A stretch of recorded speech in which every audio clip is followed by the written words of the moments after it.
بسم اللہ الرحمن الرحیم۔ تمام تعریفیں اس رب ذوالجلال کے لیے جو تمام جہانوں کا مالک و خالق ہے، اور کروڑ درود و سلام حضرت محمد مصطفیٰ صلی اللہ علیہ وآلہ وسلم اور ان کی آل پاک پر، جن کی خاطر اللہ تعالیٰ نے یہ ساری کائنات بنائی ہے۔ اللہم صلی علی محمد وآل محمد۔ السلام علیکم ویورز، کیسے ہیں آپ سب دوست؟ میں آپ سب کے لیے اللہ رب العزت سے دعا گو ہوں کہ مالک کائنات آپ کو تندرستی اور صحت کے ساتھ لمبی اور خوشیوں بھری زندگی عطا فرمائے، آمین یا رب العالمین۔ دوستو، میں ہوں ڈاکٹر حکیم سید شاہد عباس نقوی بخاری، السادات دواخانہ ساہیوال، پنجاب، پاکستان سے۔ آپ اس وقت میرا یوٹیوب چینل دیکھ رہے ہیں، السادات دواخانہ۔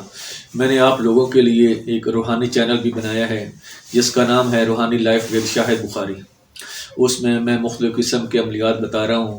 اگر آپ کو کوئی کسی قسم کی حاجت ہو، کوئی پریشانی ہو، تو یا کوئی کسی قسم کا آپ کو کوئی کاروبار کی بندش ہے، یا رزق کی کمی ہے، رزق کی تنگی ہے، یا بچوں کے رشتوں کا مسئلہ ہے، رشتوں کی بندش ہے، یا کسی قسم کی بھی اچانک آپ کو پریشانی آ جاتی ہے، یا کوئی آپ کی حاجت ہے جو پوری نہیں ہو رہی ہے، تو آپ اس چینل کو سبسکرائب کریں اور اس چینل پہ اپنی حاجت کے متعلق ویڈیو دیکھیں، اور ویڈیو دیکھ کر اللہ تعالیٰ سے اس کے پیارے محبوب علیہ السلام کے صدقے میں دعا مانگیں۔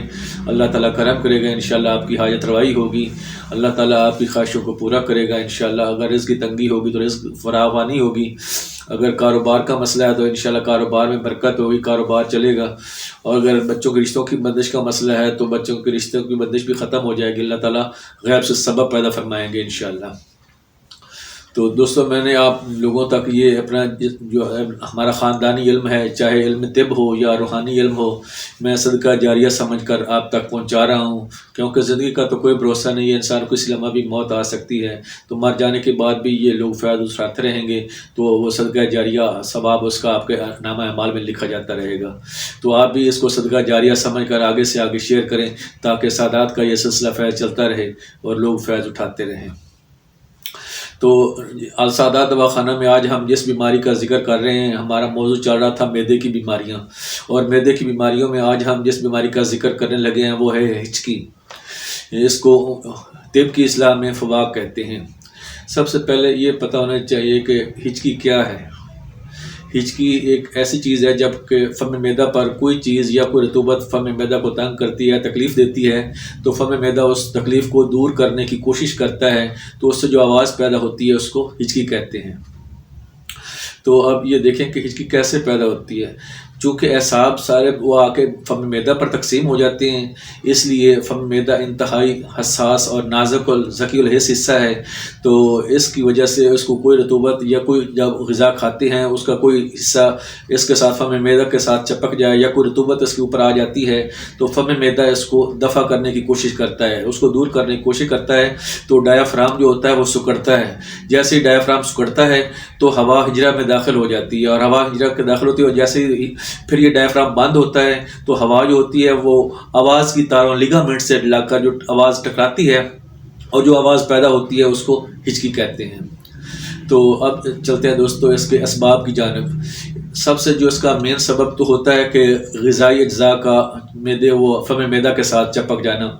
اس کے علاوہ اور بھی اسباب ہو سکتے ہیں، جن میں صفرا کا ہونا، یا بلغم کی زیادتی کا ہونا، یا اوور ایٹنگ کر لینا، بہت زیادہ کھا لینا، یا قبض کا ہونا، نفخ کا ہونا، یہ معدے کے امراض کی وجہ سے ہو سکتی ہے۔ بعض دفعہ ان میں سے کوئی بھی وجوہات نہیں ہوتی ہیں، لیکن پھر بھی ہچکی ہو سکتی ہے۔ تو دوستو اب چلتے ہیں اس کی علامات کی جانب۔ اس کی علامات کیا ہیں؟ اگر اوور ایٹنگ کی وجہ سے ہے تو کھانے کے فوراً بعد ہی ہچکی شروع ہو جائے گی۔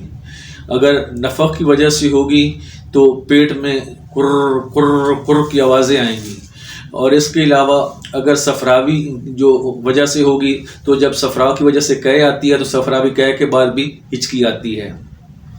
اگر ورم معدہ کی وجہ سے ہوگی تو معدہ میں درد ہوگی، ہاضمہ خراب ہوگا۔ یہ اس کی علامات ہوتی ہیں۔ تو دوستو اب چلتے ہیں اس کے اصول علاج کی جانب کہ اس کا ہچکی کا اصول کیا ہے علاج کا۔ سب سے پہلے تو یہ ہے کہ مریض کو بھوکا رکھیں، مریض کو کھانا نہ کھلائیں، اور اگر ہو سکے تو اگر رہ سکتا نہیں برداشت کر سکتا تو نرم غذا اور تھوڑی غذا دیں۔ دوسرے نمبر پہ اس کا اصول ہے کہ اس کو اگر اوور ایٹنگ کیا ہے تو اس کو وامٹنگ کروائیں، تاکہ جو زیادہ اوور کھایا پیا ہے وہ پیٹ سے نکل جائے اور تکلیف کی جو وجہ ہے وہ ختم ہو جائے گی۔ تو اس کے لیے آپ گرم پانی میں لیمن اور دوسرا نمک ڈال کر یہ اس کو پلا دیں تو اس سے وامٹنگ ہو جائے گی۔ تو اس کے علاوہ مریض کو جو چھینک دلانا ہے یہ بھی ایک اس کی وجہ سے بھی آرام ہو جاتا ہے، کھچکی بند ہو جاتی ہے۔ تو سب سے پہلے اگر دیکھیں کہ اگر کوئی کھایا پیا کوئی غذا کا جز اگر ساتھ لگا ہے تو مریض کو پانی پلا دیں۔ بعض دفعہ مریض کو پانی پلانے سے ہی اگر کوئی وہ جو غذا کا جز فم معدہ کے ساتھ لگا ہوگا وہ فوراً آگے معدہ میں چلا جائے گا اور جو ہچکی تکلیف ہے وہ ختم ہو جائے گی۔ اس کے علاوہ اگر نفخ کی وجہ سے ہے، پیٹ قبض کی وجہ سے ہے تو اس کی قبض کی وجہ دور کریں۔ جو میری پچھلی ویڈیو میں نے قبض پہ بنائی ہے وہاں سے وہ علاج دیکھیں اور اس کو وہ دوائی دیں، دوائی استعمال کروائیں اور قبض کو ختم کریں تو اللہ تعالیٰ کرم کرے گا، انشاءاللہ ہچکی ختم ہو جائے گی۔ کیونکہ حکمت کہتی ہے کہ اس وجہ سے یہ تکلیف ہے، اس وجہ کو ختم کر دیں تو تکلیف خود بخود ختم ہو جائے گی۔ یہ حکمت کا اصول ہے۔ حکمت کہتی ہے کہ مرض کی جڑ کو ختم کریں گے تو انشاءاللہ مرض ہوگا ہی نہیں، جبکہ دوسرے ایلوپیتھک علاج ہیں وہ صرف اوپر سے کاٹ چھانٹ کرتے ہیں کہ ٹھیک ہے جو جیسے درخت کو اوپر سے کاٹ چھانٹ کیا جیسے کچھ عرصہ گزرے گا پھر وہ درخت ہرا بھرا ہو جائے گا۔ تو یہ جو ہومیوپیتھک اور دیسی طب کے علاج ہیں یہ دونوں علاج جو ہیں یہ مرض کی جڑ کو ختم کرتے ہیں، تاکہ یعنی کہ جس وجہ سے یہ تکلیف ہو رہی ہے اس وجہ کو ختم کریں تکلیف خود بخود ختم ہو جائے گی، جبکہ ایلوپیتھک میں صرف اس تکلیف کا علاج کیا جاتا ہے۔ تو اس کے علاوہ اگر قبض ہے تو قبض کی کشائی کریں۔ قبض کے لیے آپ ریمد اسارہ اور ساتھ ہی ہرڑ جلابہ اور گلقان یہ آپ تینوں برابر وزن لے کے تو اس کی گولیاں بنا لیں چنے کے برابر، ایک گولی دودھ سے دیں گے تو انشاءاللہ قبض کشائی ہو جائے گی اس سے۔ اگر اس کے علاوہ بد ہضمی ہے، اوور ایٹنگ کی ہوئی ہے تو اس کے لیے آپ وامٹنگ کروائیں۔ اگر اس کے ساتھ ہی میں نے جو سر کے درد میں آپ کو کافور بتایا تھا، کافور اور اس میں تھا ارک، دوسرا پودینہ اور دوسرا ساتھ اس کے تھا اس کے 7 پودینہ 7 اجوائن اور کافور، یہ تینوں چیزیں برابر وزن لے کر آپ کو شیشی میں ڈال لیں اور اس کو دھوپ میں رکھ دیں تو یہ ایک ارک بن جائے گا۔ اس کو جس کو میں نے جادوئی ارک کا نام دیا تھا یہ آپ کے گھر میں ہوگا تو یہ سر سے پاؤں تک تقریباً ہر مرض کے لیے مفید ہے، یہ آپ بنا کر رکھ لیں۔ اگر سر میں درد ہے تو تھوڑا سا پیشانی پر لگائیں گے تو سر درد ختم، اگر داڑھ میں درد ہے تو تھوڑا سا داڑھ میں لگائیں گے تو درد ختم، اگر پیٹ میں درد ہے تو ایک قطرہ جو ہے نا وہ 1 گھونٹ پانی میں ملا کر دے دیں گے تو انشاءاللہ پیٹ درد ختم، اگر یہ ہچکی کے لیے بھی 1 گھونٹ پانی میں ملا کر 1 قطرہ دیتے رہیں تو انشاءاللہ اس سے ہچکی ختم ہو جائے گی۔ اس کے علاوہ یہ جسم کے ہر مرض میں تکلیف کو بھی اگر کھانسی کی تکلیف ہے تو آپ گلے پہ لگائیں گے تو انشاءاللہ کھانسی ختم، اگر نزلے سے ناک بند ہو گیا ہے تو تھوڑا سا ہاتھ پہ لگا کر تو ناک کے پاس لگائیں گے تو انشاءاللہ آپ کا نزلے سے بند ناک بھی کھل جائے گا۔ اگر یہ سردیوں میں آپ بنا کے رکھیں گے تو یہ آپ کا آدھا حکیم آپ کے پاس گھر میں ہوگا، انشاءاللہ اس سے تمام مرض ٹھیک ہو جائیں گے۔